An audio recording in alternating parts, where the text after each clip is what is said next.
Hey everybody, I'm Kai Bowman, National Director of Prayer for the Southern Baptist Convention, and I want to lead a panel today on something that I'm sure everybody here has heard about, and that is the Collegiate Prayer and Revival Movement.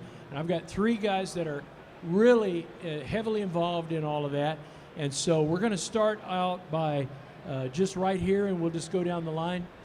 Introduce yourself. Tell us a little bit about yourself. Well, I'm Bill Elliff, and I am the founding and national engaged pastor at the Summit Church in Little Rock, Arkansas, and also connected with One Cry movement that is dedicated to revival and spiritual awakening. And Kai, this has been my passion ever since I was in the Jesus movement, like you, in the 70s. Yeah. So I'm excited to see what God's doing on campuses. Great. My name is Paul Worcester. I'm the National Collegiate Director for the North American Mission Board, and I led a local college ministry at Chico State for a lot of years, and we saw God just move in powerful ways. And my dad came to Christ as part of the Jesus movement, so that's very dear to my heart as well. Yeah. So. Yeah, good. My name is Drew Humphrey, and I serve as the college pastor at Highland Baptist Church in Waco, Texas. Primarily over the last 15 years, been working at Highland with college students through worship ministry, discipleship ministry, and had the privilege of helping to serve and lead a revival ministry called FM 72 at Baylor University the last 6 years. Great. Well, we're going to get into more of that because of everything that's happened there. But this first question is kind of open-ended, and you can kind of take it however whatever direction you want to take it. But describe your personal experiences. And you all have started that a little bit, but go into it, extrapolate out a little bit. Describe your personal experiences with collegiate ministry and revival and how you have participated, attended, been a part of, etc. Let's start with Bill. Well, it was 1970. I was a college freshman, and a 15-minute student-led noonday service lasted all afternoon, canceled all classes. It's right in the heart. It was about 9 months after, or 6 months after the Asbury Awakening in 1970, and it put a taste in my mouth, that I just never got over. And then for 10 years, I was pastor in a church in Norman, Oklahoma, and we had a lot of college students, and the Lord did an extraordinary work there. And then several years ago, we saw in our own church a Sunday morning service that lasted for 5 weeks. The Lord just fell, and we went every night, 3 to 4 hours a night, just the manifest presence of God. Traveling in this ministry and promoting this, you just see God do things that are, as Richard Owen Roberts describes revival, the extraordinary movement of God that produces extraordinary results. And I've added a word to that, and the word is the necessary extraordinary movements, because apparently it's necessary because God keeps doing it.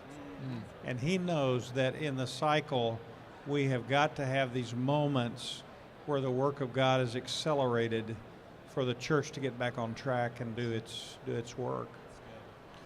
Paul, tell us a little bit about some of the movements of God you've seen, participated in, led, watched from afar. Go ahead. Sure. Yeah. Personally, I came across some material and stories of revival when I was in college. And it was in the season of kind of brokenness and coming to the end of myself.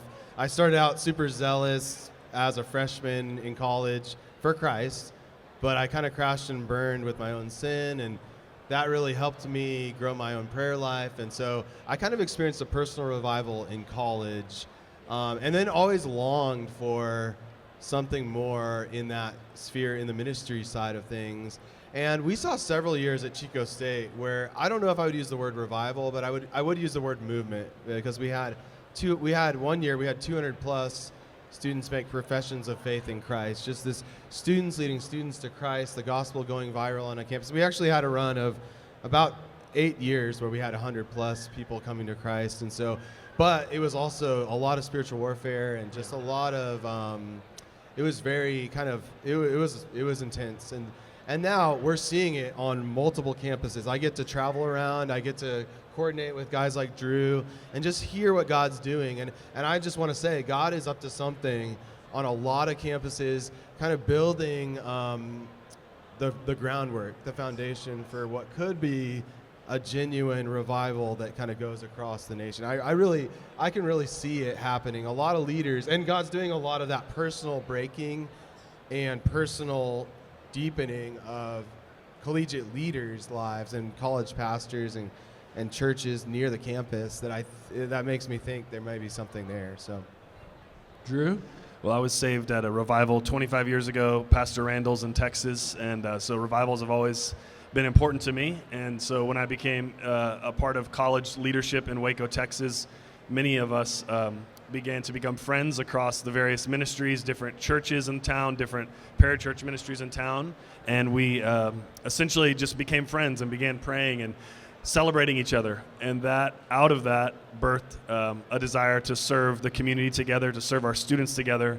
And when we did that, what kind of was birthed from that was a sort of a movement or a revival movement, whatever you want to call it. We call FM 72, stands for Fountain Mall, 72 hours. And at this point, what started as just a dream with the Lord, has turned into 6 or 7 years now of all night, all day prayer tents and full fields of thousands of students coming to salvation, baptisms, calling into the mission field, getting reconnected into the local church. And so that's what God's been doing in Baylor, through revival the last few years. We're going to come back to that because that is like Asbury last year, what happened at Baylor is very, very fresh. So we're going to come back to that and dig a little deeper. You had a thought. Well, I was just going to comment on that. Go ahead. Well, I was there at the Collegiate Day of Prayer, which is always the last Thursday of February. And last year, it was at Asbury, right at the last night of, it had been planned a year before. It's amazing. One Cry helped sponsor the broadcast of that, so we were all involved. And just extraordinary. But this year, it was in Waco, and leading up to that, they have an extraordinary unity among their churches. And I was asking Drew just a minute ago, I said, how many college students are coming? There are 3 kind of main churches where the students are going, and he thinks probably 4,000 to 5,000 students. I just think of that, of the population of 20,000 students on campus, and 5,000 of them, that's 25% of the campus. And I was down there, we had this, the Collegiate Day of Prayer was broadcast from there, thousands of students. They've been meeting for months praying, and they're going to continue that every Thursday, praying for revival in that city. And it's just different. I think this is the thing. How do you measure when revival has come? Well, it's different. It's extraordinary. It's not what normally happens. And Jonathan Edwards says that in times of revival, the work of God is accelerated. And you just see this accelerated movement in Waco right now and on multiple campuses around the country. Okay, so we talked about Asbury a little bit. We've mentioned it, and we did a panel right here or in New Orleans last year on Asbury because you were very much a part of that Asbury 2023. You were there. You were on the site. So starting with that, which was a national phenomenon, everybody in secular news was carrying it. Starting from there all the way to today, I'm not trying to get you to be a mathematician or an accountant, but what are you hearing about campuses around the country? Paul, Drew, Bill, all you guys are involved one way or another. What are you hearing? What is happening out there? Yeah, there was an immediate. What was the number on how many people? Well, there were 238 campuses represented during Asbury at Asbury that sent out ambassadors back to their campuses. So that was part of the viral nature of that, spreading it to college campuses. But Yes. since then, And there was an immediate outpouring on other campuses Yeah. that were very similar to what was happening at Asbury. And it seemed really genuine that there was students going back to their campuses, starting worship times that lasted 24 hours, 48 hours, 72 hours, that just nonstop. Liberty University, other universities that were just seeing a lot of Christian schools actually that at the start, but then Baylor, that's kind of semi-Christian, I guess. We'll count it. You know, they were seeing all sorts of stuff happen. What can you say? Yeah, absolutely. We had a chapel that the university just opened up, this small little chapel, totally student-led, all night, all day. This is February 2023, for multiple weeks until spring break hit and everybody left for a week. And so it was happening in Waco as well. Yeah, and I got to interview Zach Mearcribs, who is the college, one of the guys helping the movement there at Asbury. And we interviewed him for the Jensen podcast actually recently, and he gave us exact numbers. So if you want some real numbers, he had some more stats and some more What was your explanation impression of that as he was talking? Not that I'm asking you to document or footnote it, but as he was sharing, just kind of what was your impression of what he's seeing, what you're thinking that means? Yes. I think his big emphasis was what God was doing among the leaders that were experiencing that. Yes, students, but also he was really emphasizing radical humility. And they were like, why do we need to add that word radical to humility? It should just be regular humility. And he said, because regular humility wasn't working. Yeah. And so they needed to kind of go back to the basics and make sure that the leaders, ego and ministry leaders was like the bottleneck to a lot of what was happening. And whenever a leader humbled themselves at different places, that was one of the things that led to a movement. And David Thomas was another of the guys that was at Asbury that was very instrumental in that movement. And he spoke at Waco at the Collegiate Day of Prayer. We had a revival roundtable around that. I think the finest explanation of movement in this generation that I've ever heard. We got him interviewed on the One Cry podcast, if people want to check on that. But one of the things that he said that's fascinating is you got to understand Gen Z and the lostness and the fatherlessness and how God expressed himself, made himself known at Asbury by this loving, kind, fatherly expression that brought them something they are just dying for. And there are uniquenesses about how he's working on the campuses, I think. But I think when the students that are so disoriented and so lost, I mean, I don't even know if they're a boy or a girl, when they find Christ on these campuses, they're just radical. And we're seeing this in all the, Georgia, Florida, all the SEC schools that have had these 5,000-6,000 gathering and 200 to go get baptized in the fountain, and they're just ready to go, man. They're just ready to go. So I'm going to circle back with Drew, so I'm going to give you a heads up on that, but because you mentioned something a minute ago about kind of what the lead up to what we all saw was a spontaneous event. We know it wasn't really spontaneous because there was a lead up, so I'm going to come back to you on that. So here's the question for everybody. Drew, be thinking about that. Are the revivals that are happening on the campuses student-led? Are there other ministries helping facilitate revival? And are local churches around the university leading the way in revival? So that's a multi-pronged question. So let me just throw it out there. You're out there every day with this kind of stuff. What do you think? Yes, I would say they are largely, anytime you look under the hood of a movement of God or a revival on a college campus, the front lines at the very least is students leading other students to Christ. Students, they kind of flock together. And they have this raw fire and passion when God gets a hold of their hearts. that is contagious, and I call it like spiritual pinball. The gospel can just go and reach a whole network of people. And so, yes, it needs to be student-led, but I think we do. When you look behind the scenes, there's often men and women and leaders, churches, ministry leaders that really have been praying for years for the campus specifically, and even mobilizing prayer for the campus. And usually that's also a piece of the puzzle as well. Leaders that really emphasize prayer, and then students being the front lines. Drew, I think you mentioned a minute ago some of the lead up to what we all saw. Can you just kind of go back and talk about, as you reflect back on it, what were some of the activities that led to what we all saw as this outburst of revival?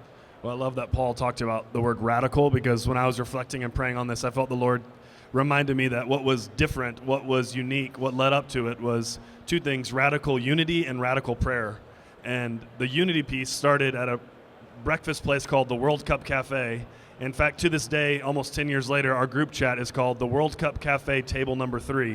Wow. And that's the leadership of the revival, movement that's happening there, because almost 10 years ago, we just started at breakfast. And these are supposed to be competitors, right? Like the other college ministers, the other college campus, people who we should be competing, but instead became friends, united. Psalm 133 says that it's there at unity that the Lord pours out an anointing and he commands a blessing. And that is what we've been experiencing years later, is that in that place of unity, there's now become an anointing that's flowing through the students and through their gifts and through what God's doing on campus there, but also just a radical blessing.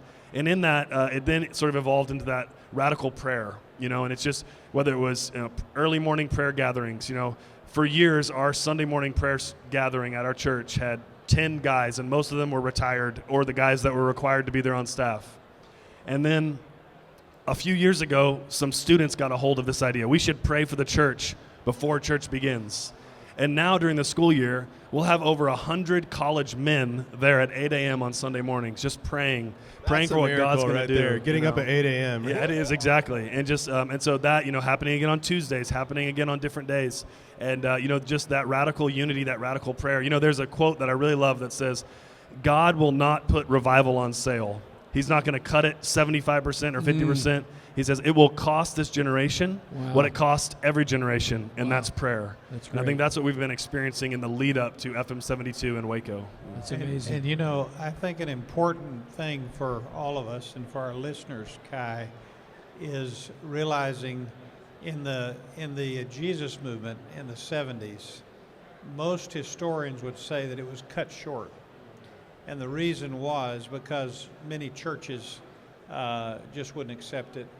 They wouldn't take the hippies, long hair, guitars, etc. And so we just cut it short. It quenched the spirit. And boy, that is a warning to us. We can do the exact same thing. And I just personally, I feel we're in the beginning stages of a great awakening, because this movement among the college students and what's happening in many churches. I mean, we're seeing churches with record numbers of baptisms that are taking place. It's unusual. But if we're not careful, we can get so judgmental of little ways and things that we just shut it down, and we don't cooperate with God in unity. We have a good friend named Bob Bucky who always says that history is transformed among friends. And I tell you, what I saw in Waco, there's extraordinary friendship among those pastors. And they see themselves as one church in that city. And God has honored that. And when the time comes and is needed, they're ready to go. Yes. Because they're all about it, because they're all about it together. And the thing we've learned in unity is that without unity, there's redundancy.